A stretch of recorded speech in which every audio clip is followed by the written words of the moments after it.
Good evening, I'm Gary Pascoe. And I'm Mick Sullivan. And welcome to the Isthmian League Show.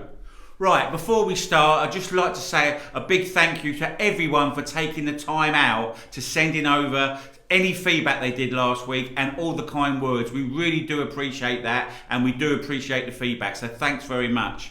Tonight, wow, we've got some games sent in tonight, so thanks for that as well. Another thank you. We have 13 games. We've got managers leaving and a new manager, so it's all happening in the Isthmian League. I thought it was quite a quiet league, but it isn't, so let's go straight to the highlights.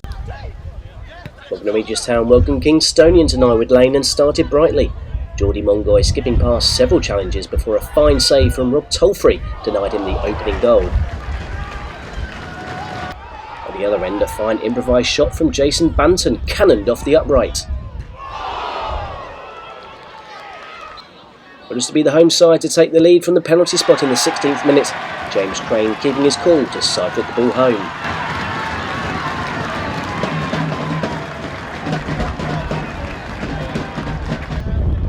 Fine build-up play from substitute Diedrich Roberts teed up Odin Cunero as Bognor pushed for a second.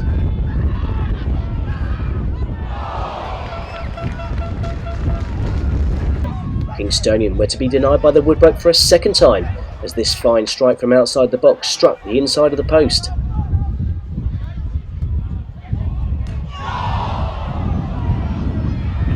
But in the 84th minute they did get their deserved equaliser. Elliot Buchanan siding in a JK slotted pass. The final score, Bognor Regis Town 1, Kingstonian 1.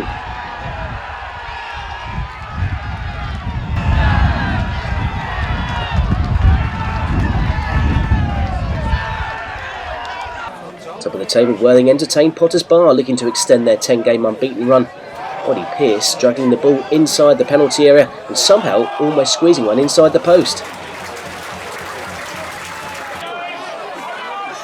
Joel Colbrown had time and space to set up a shot, but he could only sting the hands of Al Jubri in the Potters Bar net.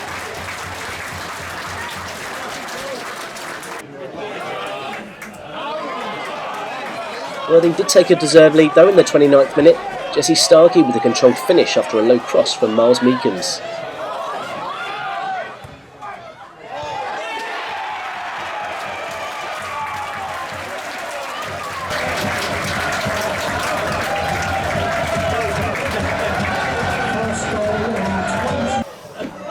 Bar almost came up with an instant reply. Keziah Sterling nearly finding the top corner with this effort.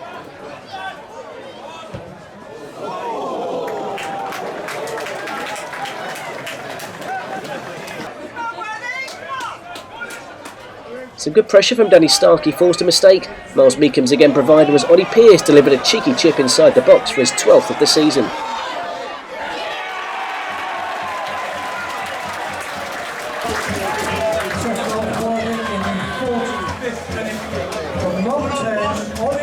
Early in the second half, Lithings had a chance to reduce the arrears from the penalty spot, but saw his effort well saved by Harrison Mayo. Potters Bar did get a goal back shortly after. Sterling, on loan from Tottenham, showed his class with a fine first-time finish, but it wasn't to be enough as Worthing held on for a 2-1 victory.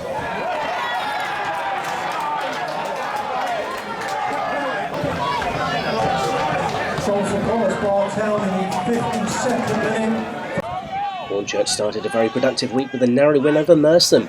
Charlie Ruff heading in from close range following Liam Nash's in-swinging corner. Toby Ball was to thank for keeping the score to 1, keeping out this shot from Liam Nash. Ball's mistake here wasn't punished as Ollie Molden's effort was cleared off the line, although it did appear to being pulled to the ground. Final score, Hornchurch 1, Merstham 0. Hornchurch carried on where they left off in midweek against Haringey. Lewis Spence scoring from inside his own half, surely a contender for goal of the season.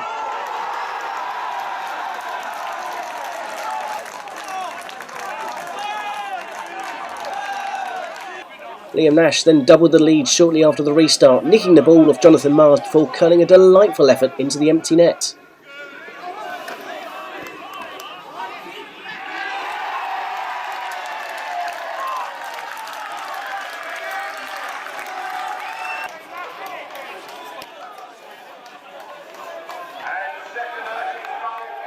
And 2 became 3 when Gilly Biabu scored a quite sensational goal, clipping a delightful chip over the keeper and inside the post.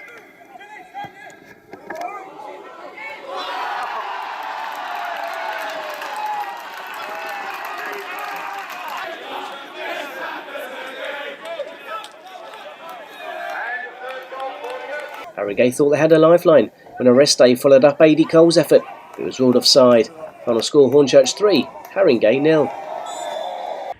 Lyle de la Verde scored a fine game-winning long-range drive from the edge of the area as Enfield Town were 2-1 winners away at Corinthian Casuals.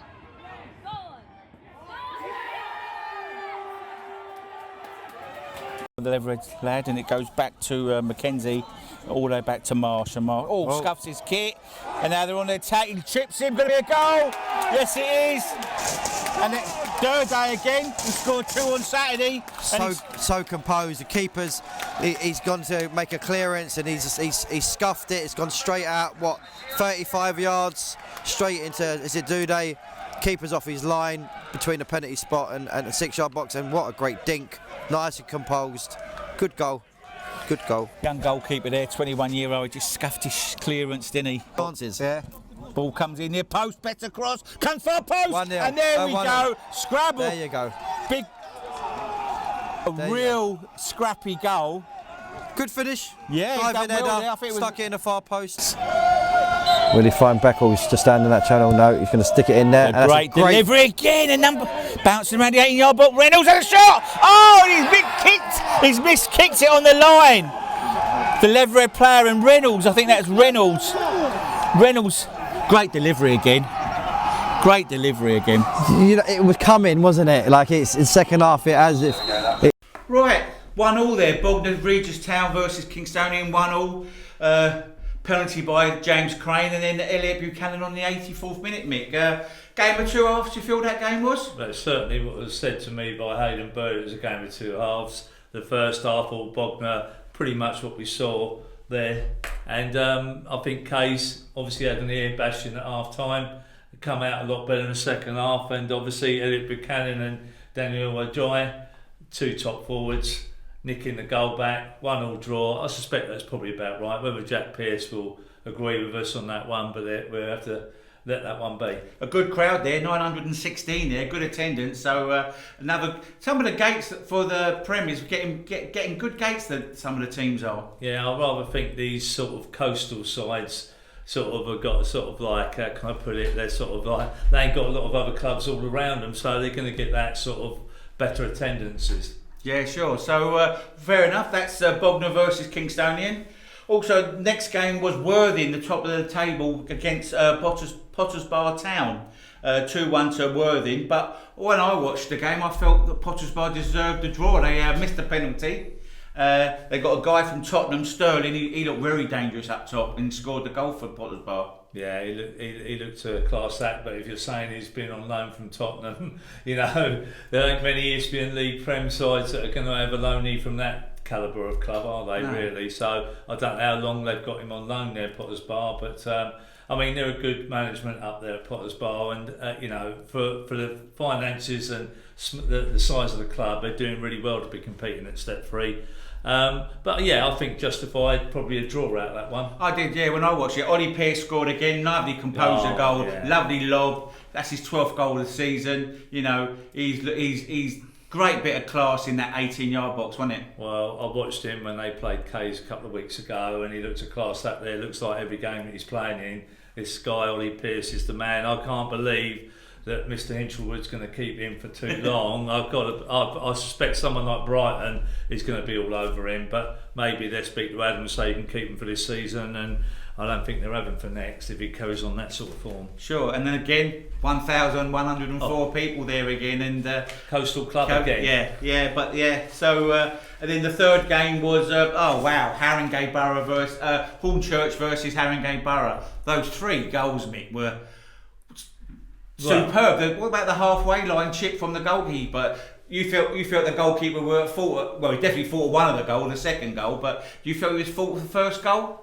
Yeah, I think the goalkeeper, I forget what his name is now, I have to have a look him up in a minute. But basically, I thought he did have a bit of a mare.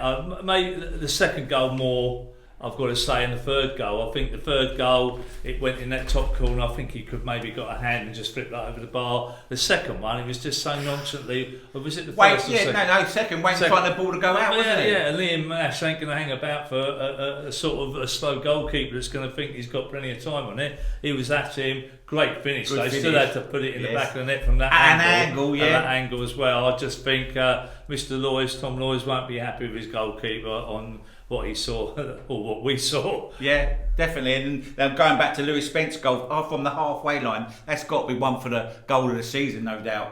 I would feel. Yeah, but very similar. A bit further away, but from what we did, the game that we covered the other night, Leatherhead. Yeah, we'll go on to that later. Yeah, and then the last game was Hornchurch again. We'd just like to say thanks for sending the games to Hornchurch. We really do appreciate that. And they beat Merstham 1-0. Charlie Ruff just scoring the own goal. And I saw the interview with Frank Wilson, and he felt his team deserved a draw in that game. And looking at the highlights, they did have a couple of chances to equalise. Yeah. Look, Merstham are a much improved side, full stop, and I think that they've got goal scorers in their team now. Corey Henry being one of them, and John Ufa is another new signing for Merstham. So now they've got those two goal scorers in place, and they were both coming close in this game that we just watched. And I think Mr. Simpson. It'd be interested to see if he would agree that it should have been maybe a draw. Obviously, Frank Wilson believes it should have been, and what we see him. Maybe he was right. Yeah, sure. Right, let's have a look at the fixtures for last Saturday in the Premier Division. We'll pick a few out. Obviously, we'll start with Hornchurch. They've had two good wins, one on Saturday, like we just see, and then against Merstham. So they've had two good wins. 6-pointer, Leatherhead, beating East Southwark last Saturday. You were there, Mick, 2-0. And Carl Shorten Athletic. They got 6 against Brightling Sea Regent, who only had 12 players, and then they go Monday and beat unbeaten Folkestone and Victor 5-0, 11 goals in 2 games. Well, listen, I was at that game, and it was no fluke by Carl Shorten. Having said that, Folkestone rather self-inflicted themselves by playing some football which they wouldn't normally play at the back. Gave the ball away to Lewis White, I think it was, strolled through, quality finish, 1-0 up. And you rather thought that maybe Folkestone would pick themselves up, and they never did. All that was the carrot to Carl Shorten to go on, and Daniel Bassett, I think, was another outstanding player on the night. I think he got 2 goals. It was just a great performance. I think, don't get me wrong, there was a penalty shout for Folkestone, which maybe they should have had. But other than that, it was Carl Shorten from start to finish, with a lot of quality. So Peter Denny was a happy man on Monday evening, and looks like if they can carry on, then they could be in that top 5. They could be one of the teams that are sort of we're not looking at the minute. And one player that you do like from Carl Shorten is White, isn't it? Oh, Lewis White, there'd be plenty of clubs that would want him. Again, he's in the same as Ollie Pearce. He's got that quality about him. I can't believe Peter Denny and Carl Shorten. He's bound to be on contract. But I can only see a team further up, whether it's from the National League or whether one of these lower League 2 sides will pick him up, because he's got that quality, he's got that pace and composure. And can finish. He's got composure, which is definitely quality strikers have. And the game that we did on Tuesday, Leatherhead 1, Cheshunt 2. That was it was a real cracking game. You wouldn't think Leatherhead, where they were second from bottom, they really put a good shift in, didn't they? Yeah, I mean they're improving slowly. I'm happy as a Leatherhead fan that they're improving at the pace I would expect them to. They gave Cheshunt a good game, as you obviously commentated on there. I don't think Craig was particularly happy in that first half. Not the first half. No, they upped the ante in the second half, I've got to say. I mean, again, they gave Cheshunt, they gave Leatherhead a goal, didn't they? Goalkeeper. Poor young goalkeeper. 21-year-old. But obviously the man that scored 2 goals against East Thurrock, what's his name, Gary? I'll let you pronounce it. Today, is that? Today, someone like that. Hopefully we got his name right there, but he looks like 3 goals in 2 games. I mean, what can you say? Let's hope we can hang on to him if he carries on scoring. Yeah. But Cheshunt looked the real deal as well. second half. They played a bit of football as well. It weren't a bit. I wasn't expecting the amount of football that they played. No, nor was I, because the way Lee Dining was talking, he was our co-commentator, Lee Dining. Absolutely. And I thought they might be a little bit more direct than they were, but I thought they went really well. And it's Durday, he came from Westfield, didn't he? Yeah, he's one of the transfers. He stepped up, didn't he? Yeah, he stepped up. Yeah, So I don't know his background before that, Gary. Maybe he was somewhere higher up before he went to Westfield, but certainly having a great debut for Leverhead in his first 2 games. yeah, so the 2 goal scorers for Chesham was Mackenzie and Reynolds, and like I say, very enjoyable night and a good game. So let's go into the tables, the Premier League. So let's have a quick look. Obviously on top is Worthing. They've played 14, 34 points. A little bit of a stretch there now, Mick. They've got Enfield in second. They've got a game in hand, and they're on 29 points, Enfield, and Worthing on 34. Good news for Enfield, mind. They've just Mohamedou Fowl. I think he's on loan from Bolton. I could be wrong, but he was at Bolton. He was meant to go back at Christmas, but he's just signed a contract to stay to the end of the season. Again, he's scored 12 goals this season, so he's one of the top goal scorers. So and Folkestone and Victor, that loss at Carshalton was a big kick. But again, they've got a game in hand. But Worthing, they're just getting a little bit away from the rest of them. I know it's only after 14 games, and then Chesham with that win against Leatherhead jumped into the 5th place. And the big surprise of the evening was Lewis, wasn't it? Yeah, I mean, to be fair, obviously some news. Obviously, our friend Jim Cooper going to East Thurrock, sort of just as an interim. One night only. One night only, as he says. I love that saying that he gives us. But basically, it pulls off a fantastic performance against a Lewis side that we were expected to be in the top 5. They're out, they're 6 at the minute. They just dropped out Tuesday night, Yeah, I wonder whether he left the grass long to stop the free-flowing football of Tony Russell's team there. But it's a cracking result, and obviously I think we've got an interview coming up later with Jim on the show. Just to give you a little bit of transfer news as well, there's some interesting transfers in the Premier. You've Jake Emery, who's a quality forward, has left. Where's he left? Margate, and he's gone to Horsham. Joe Gardner's left Bishop Stortford and gone to Hullbridge Sports, and Jed Smith has left Leverhead and gone to Sittingbourne. And last but not least, Tyler Sterling from Folkestone to Hive Town. So just a few little transfers there. Yeah, just looking at the bottom quickly, Horsham only played 11 games, 4 games in hand to Leatherhead. They've got 6 points, played 11, got 6 points. Leatherhead 15 and 8 points. Bowden Pixie 11 and 9 points. And you could go up to Craig Wanderers, which is another surprise. They're in 18th place and they've played 12 and 10 points. So again, a little bit tight. Only got to win a couple of games and you get out of there, don't you, Mick? Well, look. I've been there and done that. Had a good cup run and find yourself at the bottom of the table. And sometimes when we were at Merstham a few years ago when we played Oxford United, we struggled, and in the last game of the season we got out of relegation trouble, and that's simply because we had such a fantastic cup run. And you're looking at the 2 teams that are down there. All right, be it they've got 3 or 4 or 5 games in hand. You got to win. Bales and Pitsea and Horsham are the 2 that look like they could get dragged into those bottom places simply because they can't pick up the momentum.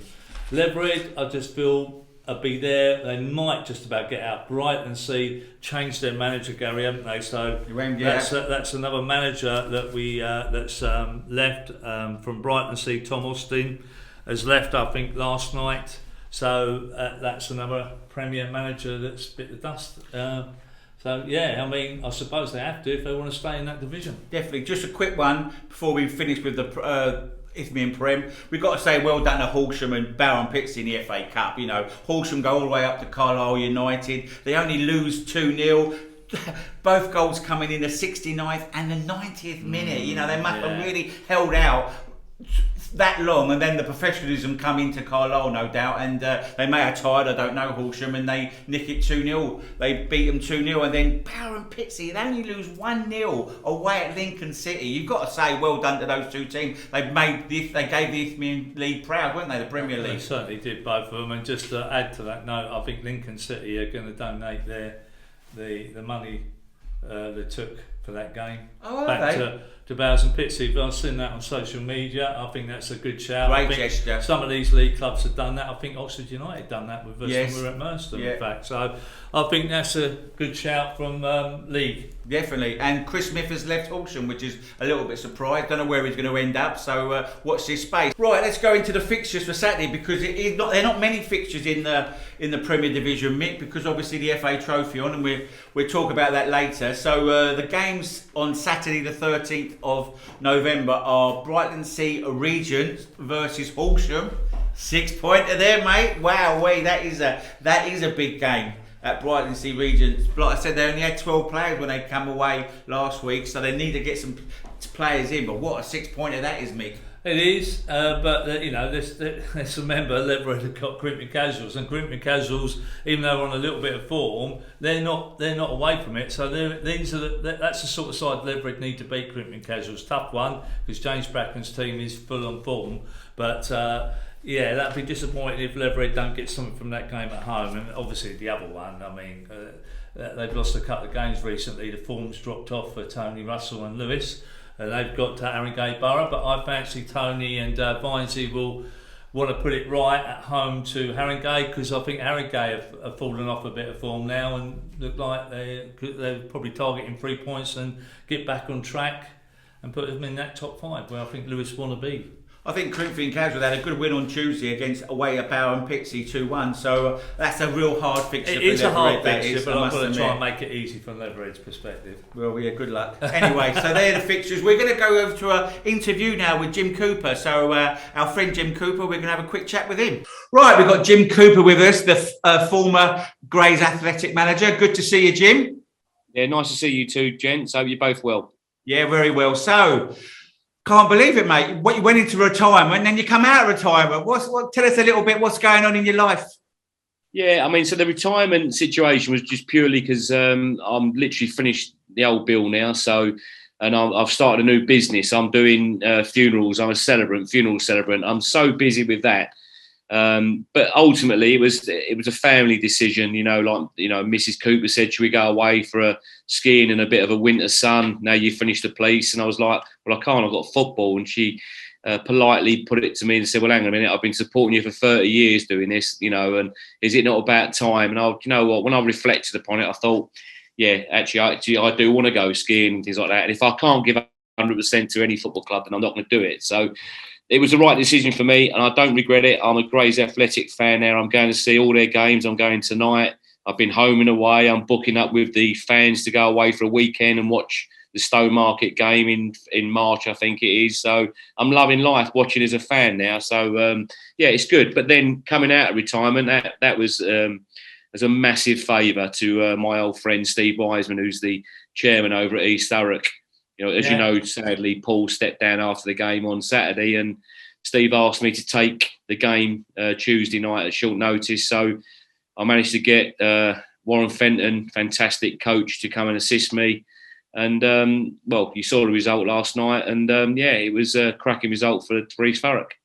Yeah, Lewis said that he should have beat you. He spoke to Tony Russell. He said that he should have beaten you and that you were a bit lucky. There's no reaction to that one, Gary. What was they've been poor all season, to be fair, be blunt as well. What was the difference last night, mate? Oh, that's a good question, Gary, because I haven't seen them before. I mean, I can only go on last night. I mean, to be fair, my team talk was along the lines of, it's certainly not going to be me taking this club forward, but I guarantee you that in the crowd tonight, there'll be your new gaffer waiting there. So you've got two options. You can either continue to play as you've been playing in recent weeks, or you go out there and provide the new manager, some food for thought. I did change the shape. I'm not. I don't want to come across as being disrespectful to Lewis, but I know exactly how they play. They're a magnificent football inside, brilliant football inside, as we all know. So we basically allowed them, the two centre halves, get the ball, hopefully go to their fullbacks, and then we pressed from there. We nicked the ball off them a couple of times early doors, and we were unlucky not to score. We had a couple of good chances. We got a penalty, which in my opinion wasn't a penalty, and I'll agree with Tony there. But to be fair, honestly, they then started to go long, and that's not the way he plays and doesn't like to play.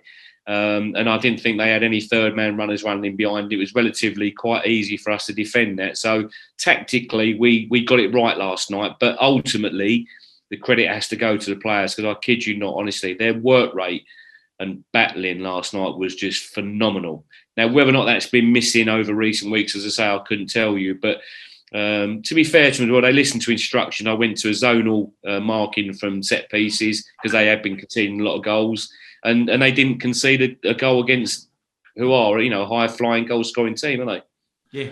By the way, Jim, Tony didn't say anything of that sort. No, I know he didn't. I know. He would never say that. But listen, what are the options? Are you truly going to move on? It's only going to be for 1 or 2 games down there. Is this truly, or have you really got the buzz back and brought Mrs. back on side that you might stay there for a while at East Forest? Honestly, so as Jennifer Hudson sung, it was for one night only. 100%. I'm back over Grays tonight. I'm going to watch the game as a fan, stand with the boys, have a couple of pints, and because I haven't got a rush to be there, so I've got no preparation to do. I'm going to go over and watch games. So no, I'm definitely not coming back. Well, listen, why are you going there tonight? Because the little Dickie Bird told me you're going there to pick up some Manager of the Month awards, which you haven't told us about. Yeah. To be fair, that's from the first month, which August. Was it's always good to win, a trophy, but not for myself, because that meant we were top of the league when I left, and it meant that the club were going well. So I'm there tonight to pick that up, but I would have been there anyway to watch the game. I've only missed, I think, 1 game since I've left. I've been going Haybridge away, Malden away. I've been everywhere with them. So yeah. Oh right. So what is your thoughts about the North Division? Because it's quite tight from 9 upwards, from Bury Town upwards on 19 to Canby Island, who sort of really they've got a 4-point gap at the moment. What's your thoughts on the North Division at the moment, Jim? Very strong, and you've quite rightly identified it. I think anyone probably out of a group of about 9 or 10 sides, I think, could go on to win that league. You're right in as much as, Canvey have, I think, won the last 6 games as well. So their form is phenomenal, absolutely phenomenal. But they've got 2 goal scorers in Kouassi. I think he's the league's top goal scorer, with Pricey also banging in quite a lot of goals. So they're scoring a lot of goals at the moment. They're conceding a couple, but defensively they're quite strong as well. But there are some very, very good sides in that league. Aveley have now picked up and are doing very, very well. Grays, obviously, they've got a couple of games in hand. They're going through a little bit of a dip in their form, albeit they've only lost the 1 game of late. But I expect them to come good as well. And as you say, you've got your Berries, your Malden Towns, you've got Dereham, you've got Sudbury, who are up there and just coming back off a great cup run. There's plenty of sides that are in and around there that could go on and win this league. I noticed you didn't mention Brentwood there, mate, with Rod Stringer there, because they're coming up there. They're right in the division. Yeah, but to be fair, they won, I think, 2 games on the trot when Flanners went, I think, and then Rod came in. And, Rod's only going to make them stronger. There's rumours around of them potentially making quite a good signing up top in the next couple of days, which will make them even stronger. But I'm quite. They've got the finances to push for the league as well. And as I say, with his experience at management, they're going to come close as well. What about what's your thoughts on the managers? They're going left, right, and centre in the North Division, aren't they? Unbelievable. Especially around Thurrock. Yeah, it's it's weird because we spoke before when I actually left the Met, and there were just no jobs available at the time. No one was losing their jobs, and now all of a sudden it's like a free for all, isn't it? Yeah. I understand today that John Guyton might have actually gone from Basildon. Well, he has Basildon United. He's gone. I've been busy today, and Joinsy let me know. I was a little bit surprised at that, but that it's the decision of the club. Fine. Obviously, Keith Roden leaving Aveley. He's gone. Myself, stepping down, but then Tilbury with Mark and Tom Austin, Brighton Sea Regent this week. Last night, wasn't it? That was last night. Yeah. So plenty in that North Division, sort of comings and goings. But I totally agree, mate. Yeah, it's. Do you know what? It's interesting though, but I think that the managers they've brought in as well have been really, really good appointments. All of them. Scopesy. Yeah. He led Concord out at Wembley. well, not 2 seasons ago, but because only played it literally last year, didn't they? But you know what appointment he is. I mean, bearing in mind you're going to need someone of that ilk to follow Keith, I would assume. You know, Rod, as you say, at Brentwood. I'm not too sure if Tilbury have actually made a full-time appointment yet. I don't think they have. No, I don't think they have. Jim, what do you make of that Aveley appointment? Because the Aveley were up there anyway, that Keith Rowland going, that seems a bit of a strange departure from my perspective. All right, you've got a big guy coming in, Danny Scopes, to come in and fill those boots, but they were riding high. What's your thinking on why that change happened? Well, yeah, I was equally as surprised, I have to be honest, you know, especially after last year, what he done for the club, Keith, the FA Cup run and trophy run last year. Start of this season wasn't as good as what he would have hoped, but like, their form of late has been brilliant, really good. And I think that they were just coming back to their old selves. So it was a very, very strange appointment for me. I wasn't expecting that at all. I'm not too sure Keith was, if I'm honest, either. But, you know, it's happened. And, you know, Craig or whoever made the decision over at Aveley made it for the right reasons for the club, no doubt. So, you know, who am I, you know, to say, you know, if it's right or wrong decision? Only time will tell, won't it? Sure. I'm going to put you on a spot a little bit, Jim. Who do you fancy going to win or go up or win the league for the North? Do you know what? It's not putting me on the spot because you know me, guys. I'm always honest and quite happy to say how it is. I think if they can remain injury-free, I think that Canvey Island, because of their goal-scoring threat, you know, I mean, he won't mind me saying this. Pricey, I think I've tried to sign him for about the last 7-8 years. That boy can score goals, and you know, Evans Kouassi is banging goals in for fun. Which, you know, if you got goal scorers of that ilk at a club, and they will always score goals, a pair of them. You know, I think that the other sides that are nearby obviously will go close. But you know, if Canvey can remain injury free, at the moment I can't see clubs stopping them at the moment. Who do you fancy that might, looking at the bottom here, you've got Basildon, Romford, Great Wakering Rovers and Holbury Sports. Who do you fancy is going to be in the bottom two there? That's a. You know what? I went to see Holbridge play Grays last week, and not Holbridge. Waking Ring. Yeah. And Great Wakering looked really good. They looked really good. I have to be honest. Their work rate was phenomenal. I mean, Grays had an off night, but regardless of that, they looked all right. I think they're going to be all right. Holbridge, I think, might have some issues. Witham yeah, Town, and I don't know. I mean, you look at 15th. I mean, Haybridge Swifts are in 15th place. They won't stay there either. Unbelievable, that, isn't it? It is. So, I mean, I think maybe Holbridge and Romford.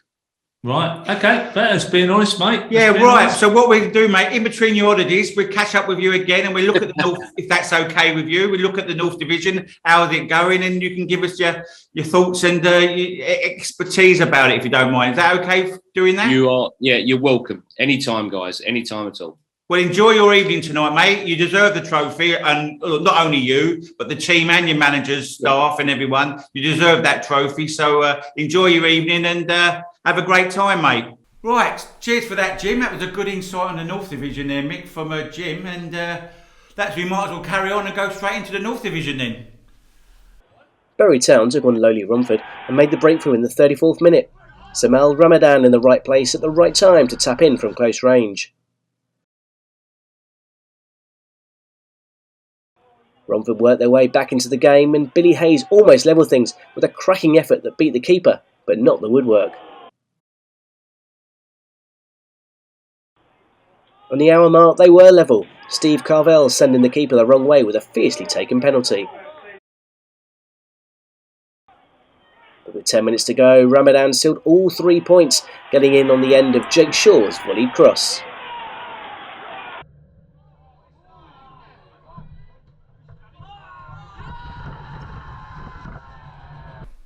What, 2-1 to Bury then, Mick? That was another good game. Romford unlucky, do you feel? Yeah, definitely. From what we can see on the footage there, definitely unlucky. They've got some good players from Romford. Obviously, we don't know too much about the northern section. Obviously, Jim's given us his expertise there. But I do think Romford will feel a little bit hard done by. But then the guy that just scored the 2 goals, Ramadan, 2 quality finishes on looks like a very bumpy. Well, that second goal, right? I thought he looked like a sniffer to me, like in the old 6-yard box. Yeah. And that second goal, when we watched the highlights, it looked like he bounced up and he just controlled it. He did. He done well with that. And it went to the roof of the net. So but no, it was a good game. A couple of good saves as well. Yeah. So let's go into the results for the North Division for Saturday. So. Averley, they win again 3-1. They beat Basildon United. Brentwood, Brentwood against, they were in 8th place playing Dereham Town. They beat them 2-0, Brentwood. Rod, I do fancy there's some finances there for Rod Stringer to take Brentwood right up where they want to be. I do think they've got some ambition going in there now. And I can see them being in that top 5 most definitely by Christmas.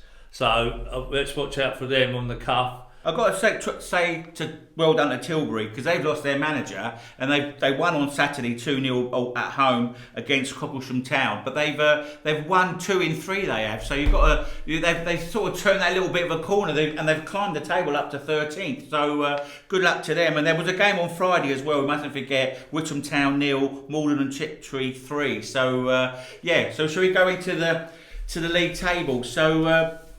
As we said, Canby Island top, played 11, 27 points again, 4 points in front of Dereham Town, and they've got a game on hand on Dereham Town as well. So, they're looking good, as Jim said. Then Grays Athletic still got they've got a game in hand, 2 games in hand. Averley, Danny Scopes in there, sitting in 4th, nice tucked in there, 21 points. You fancy that's a very interesting league. The more I keep looking at that northern section, and we just spoke about Rod Stringer at Brentwood. That is going to be very tight. I'm looking forward to sort of come April how that North Division pans out. Averley getting a manager of Scopey's ability. You know what I mean? He's former Concord Rangers manager. Got him into the FA Trophy. National League South, he knows players as well. Like you say, you've got to watch out for Averley, because they're going to start climbing that. Well, they're in 4th at the moment, so they're going to start pushing up. Right, so we've got the fixtures for on Saturday. The North, we've got Cocklesham Town versus Averley, and this is a good game. Dereham Town in 2nd versus Malden and Tiptree are in 5th. So if they win, they go above Averley. Craig Athletic versus Stowmarket Town. Great Wakering Rovers versus Romford.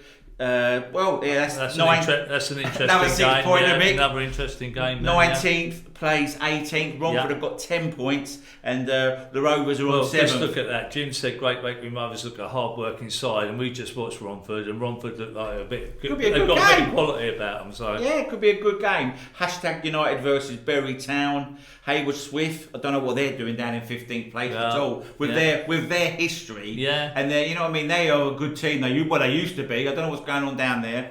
They're playing AFC Sudbury, who just come away from that result in the FA Cup. Will they be a little bit? I don't know, a bit after the let's remember show. They've got a game midweek, AFC Sudbury against Grays Athletic. So. Sure, and then finally the last game, Tilbury against the bottom of the basement team, Hullbridge Sports. So Tilbury probably they want to win that one and try and drag themselves even further away from try and get into mid-table if they let's can. hope we've motivated Hullbridge Sports by with Jim's reference that they might find that they might struggle quite a bit. There you go, Hullbridge Sports. We're going to give you a bit of a challenge. See if you can turn over Tilbury, and I'll be watching that result come Saturday afternoon. Yeah, okay. So that's the North Division done. Weathershill Town took on newly promoted Lancing and were immediately put on the back foot when Taylor Seymour inexplicably handled the ball outside the area after 10 minutes.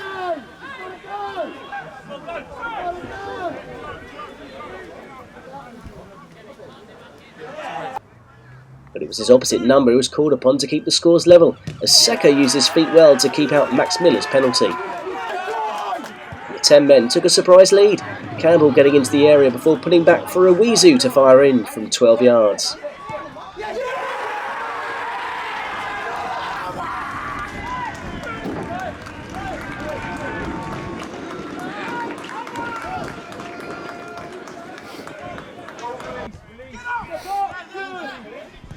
The lead didn't last long though, as Daniels headed in from close range to draw the 11 men level.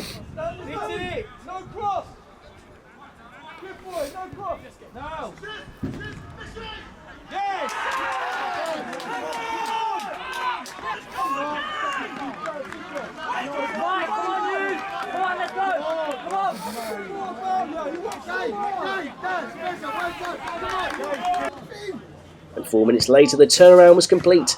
Ismaila Diallo found the ball at his feet in the penalty area and he fired an unstoppable finish into the roof of the net.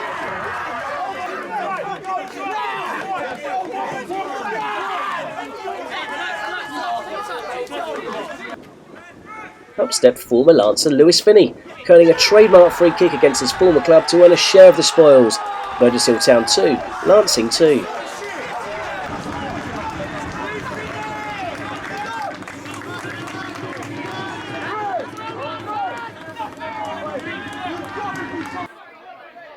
Ashfield United strengthened their position at the top of the table with a resounding 4-0 win over Hythe Town.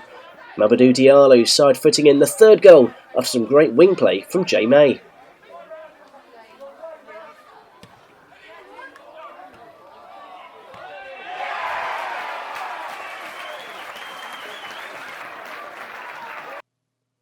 Sittingbourne claimed all 3 points over VCD Athletic. A forceful header from the edge of the area by Kane Rowland settled what was a very tight contest.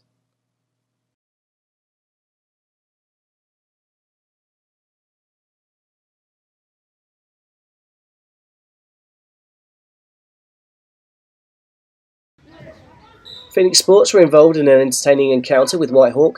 Duarkesi's penalty on the stroke of half-time pulled Phoenix back into the game after a strong start from the Hawks.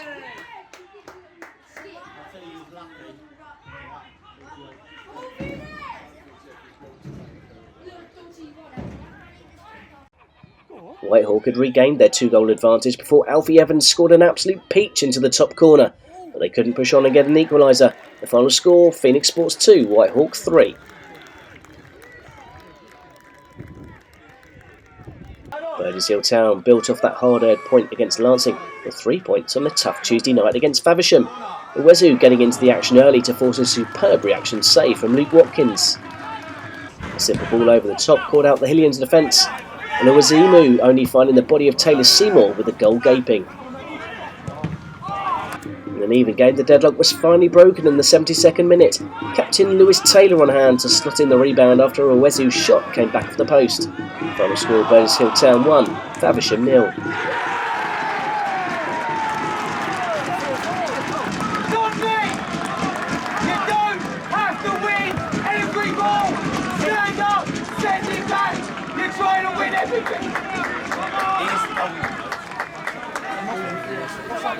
Right, that was the South East Division, and Ashford 4, Hythe 0. Thanks for sending in the footage, and not a bad goal really, Mick. Ratty put a good cross in, and what's the left back doing up there, Mick? Well, I don't know, we better ask the manager that one, Gary, but whatever way you look at it, it's a quality goal.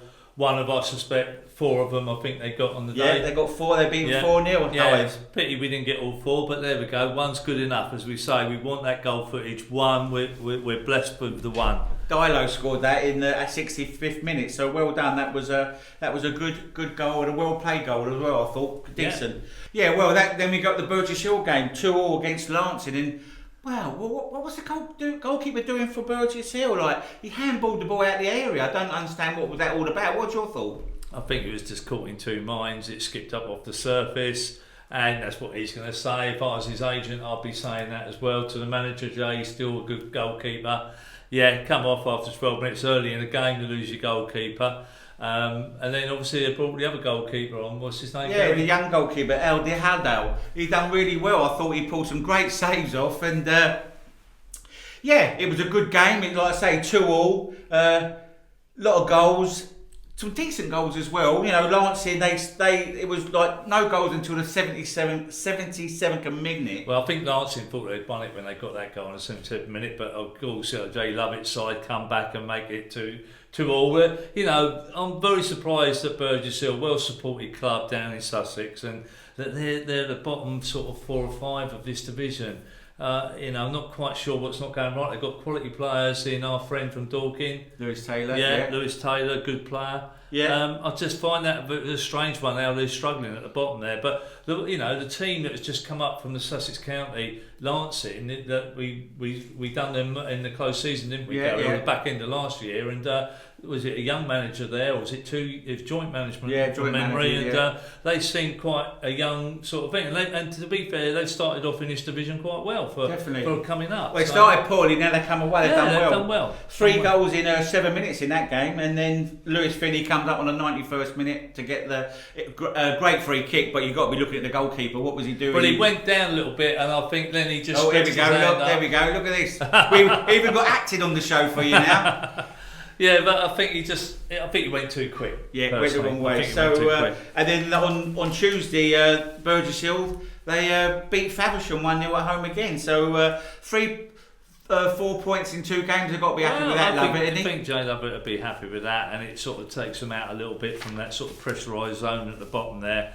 But I truly believe a club of that size should be mid-table and above. And I think it's work in progress down there at the minute. Definitely. Now we go over to Phoenix Sports 2, Whitehall 3. Again, we just got 1 goal in this. Thanks for sending the goal. It was a penalty.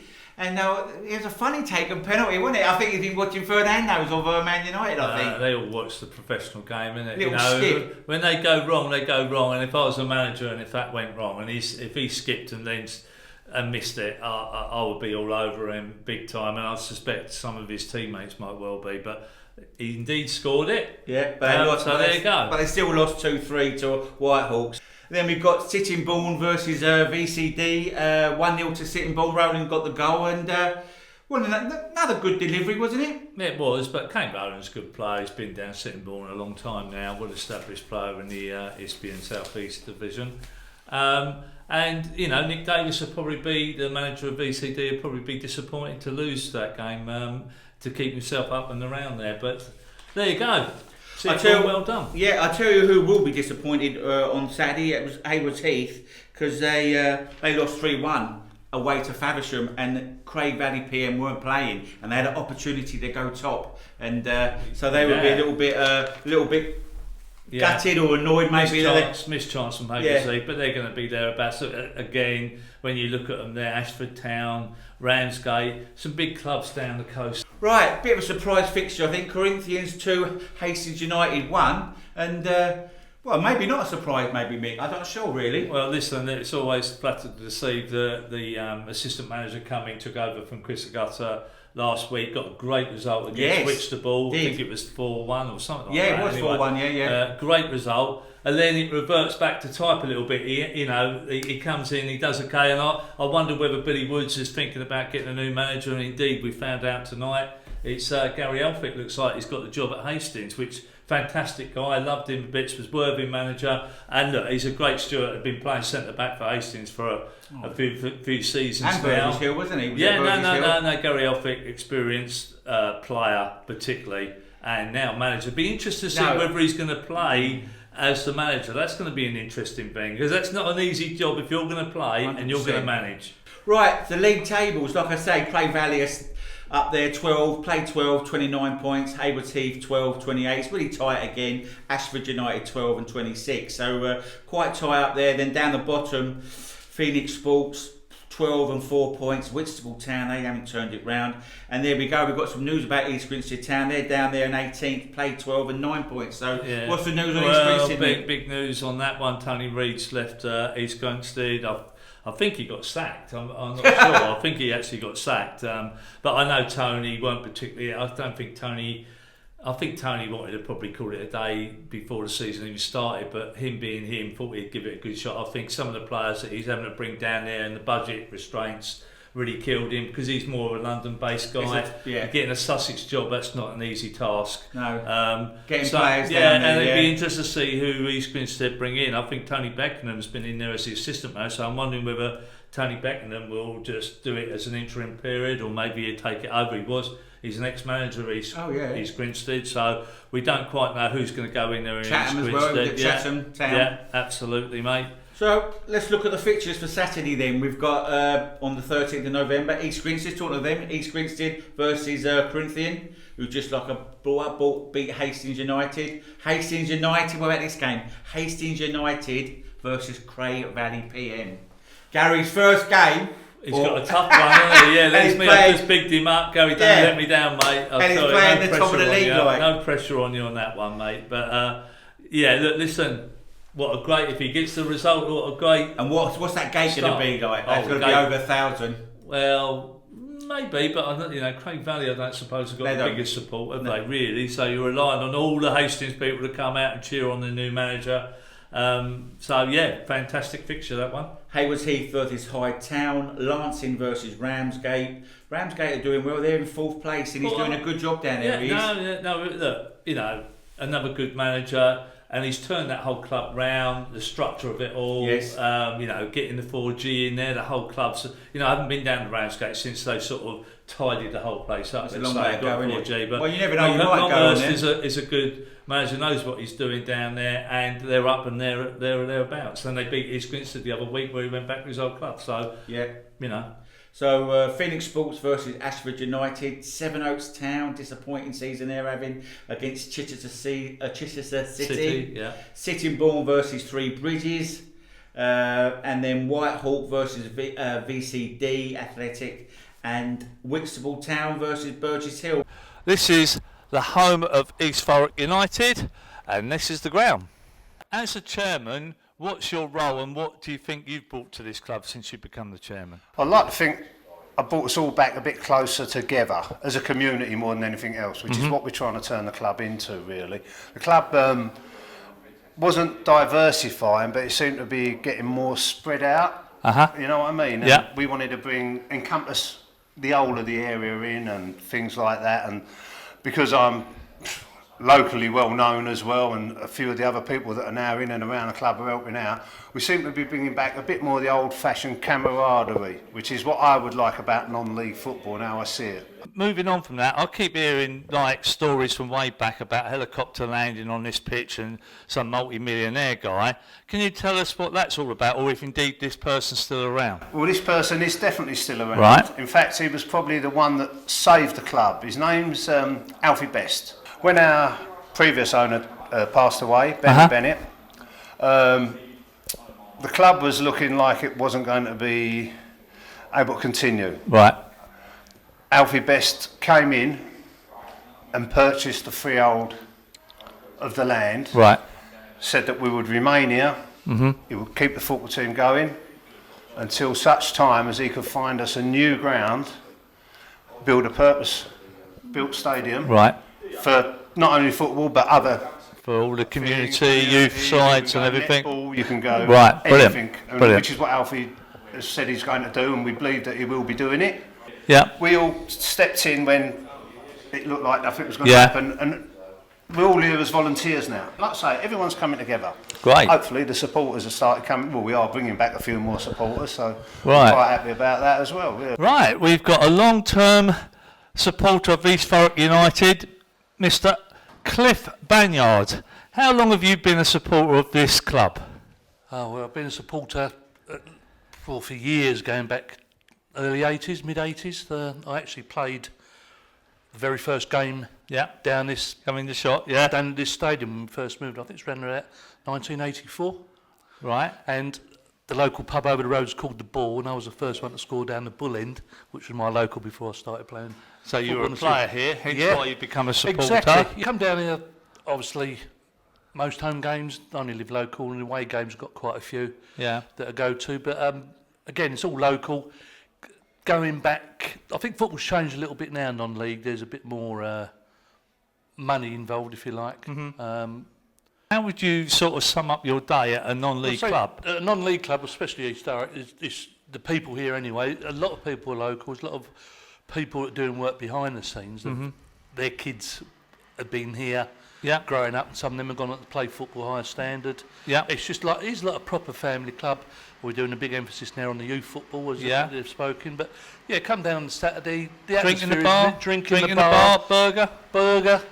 You've got flavours, Dave, all the food's great, but the football It's just a good atmosphere. It's great. Everyone gets on well. Everyone moans. You pay your money, so you got to moan. But when it's good, it's good. Paul, it looks like you're having a bit of a torrid time, but a little bit better than Leverhead, who you play today. Yeah, but listen, it's football. Been a very tough month for us, especially with the long-term injuries. Trying to get players to come to the club, where we all know the finance is not the greatest at the minute.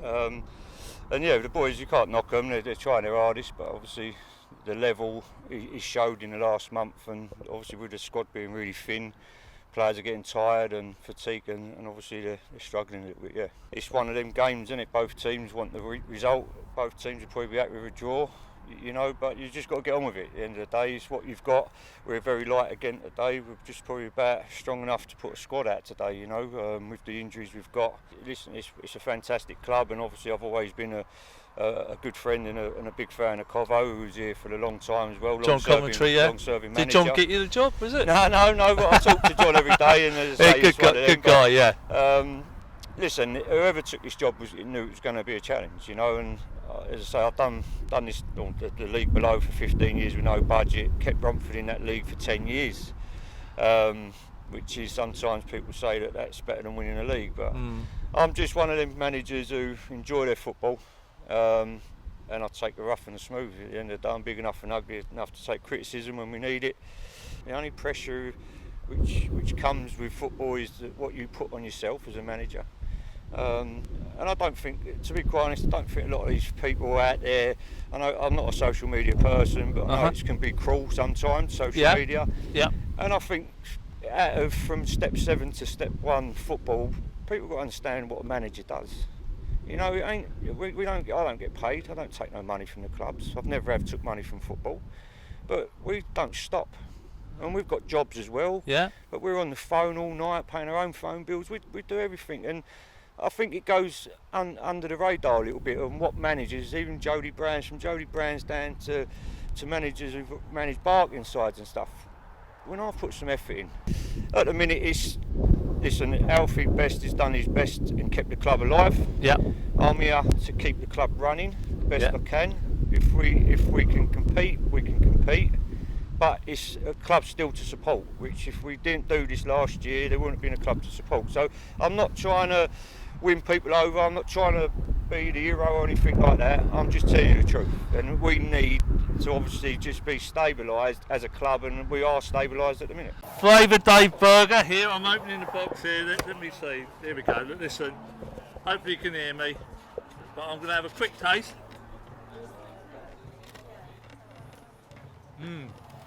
Toasted, beautiful. Yep. I'm going to rate that out of 10, 9. Thank you very much. There you go, 9 out of 10 to start with for the Isthmian League show. Flavour Dave, tell us what other cuisine you do here for any future supporters that are visiting Thurrock. Right, so we've got the normal stuff, which is obviously hot dogs, burgers, bacon, all that sort of things, chips, chitty chips, peri-peri fries. We've got the Flavour Daves outside. If the away fans want to phone me in advance, we can do some curries. We do a Flavour Dave curry, tikka masala, vindaloo, that sort of stuff. Pillar rice, Bombay potatoes, nut breads. All for supporters that might turn up here at East Thurrock. If they turn up and phone me before 2 o'clock, I'll do it in my restaurant and bring it over here. Wow. And serve it up at half time, or they can have a takeaway to take home with them after the game. Their choice. Right then, Mick, you look like you had a good day there, mate. They were really friendly and helpful, were they? Yeah, East Thurrock United? Yes, they were, very helpful. Had a great time, welcome, had a nice cup of tea, had a lovely burger, as you see, we'll see in the clip. And the people were lovely, you know, Steve, their chairman, made me feel welcome. Phil, the social media guy, was there and that, and Mick, their secretary. Fantastic. And then I got to speak to a long-standing supporter. So it's a cracking day. Really enjoyed it. The only down bit was poor Paul Martin, who decided to call it a day. So other than that, it was a cracking afternoon. And everybody's worried now. So wonder where you're going to go this week now, Mick. So let's have a look where you're going to go then, Mick. Here we go. I'm going to press it, and away we go. Here we go. And who is that, Mick? Oh, it's on the edge. You're on the green bit. No, it's not. It's on the blue Tilbury. Go to Tilbury. What's on the green bit then? No, it's not on the green, Gary. It's just gone onto the blue. Okay. That is Tilbury. Sorry, Stowmarket Town. Oh, he was going to go to Stowmarket, was he? Yeah, but look, I would have gone to Stowmarket come what may anyway. But listen, it's Tilbury Town where I'm going. Never been there. Wow. Another Docklands. It looks like I'm going to love that part of the world, aren't I? Before you know it, mate, you'll be on a ship going somewhere. They might be selling me out if their manager jacks it in. Hello, so sailor. What do you know about their manager, Gary? Well, we haven't got one yet. They ain't got one. They might give you the job, Nick. You might be interim manager that day. So listen. So who they got? Let's see who they got. Let me get on my bit of paper. Come on, Gary, get it sorted. Sorry about that. North Division, Tilbury. Oh, here we go. No. Here we go. Tilbury versus Hullbridge Sports. Oh, what did I say about Hullbridge Sports? Yeah. Let's see if we can get a win. What? Oh, Sorry. well, Hullbridge. I'm sorry, Tilbury, but I've already picked up Hullbridge to give them some momentum to try and win their game Saturday, and now I'm going to be there. Right, so that's done then. See you down by the docks, Mick. Yeah, thank you. See you Saturday, Tilbury. Right, we've got Uxbridge versus Chipstead from the South Central Division, and it was sent in by WD Sports. Thanks very much for sending it in.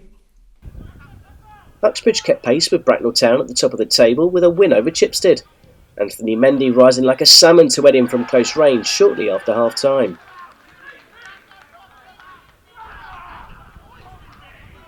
And 2 minutes later, Mendy doubled his and Uxbridge's tally with a low penalty that sent the keeper the wrong way.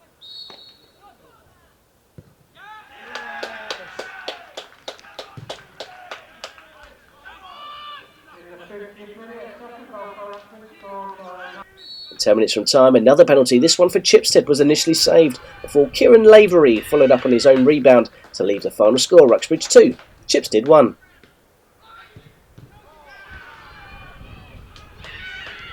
Right, 2-1 to Uxbridge, Mick. Close game. Do you think Chipstead might be a little bit disappointed not getting nothing out of that game? Yeah, I think Rob Kember probably would be. I mean, obviously I watched them the other week against Church. Yeah.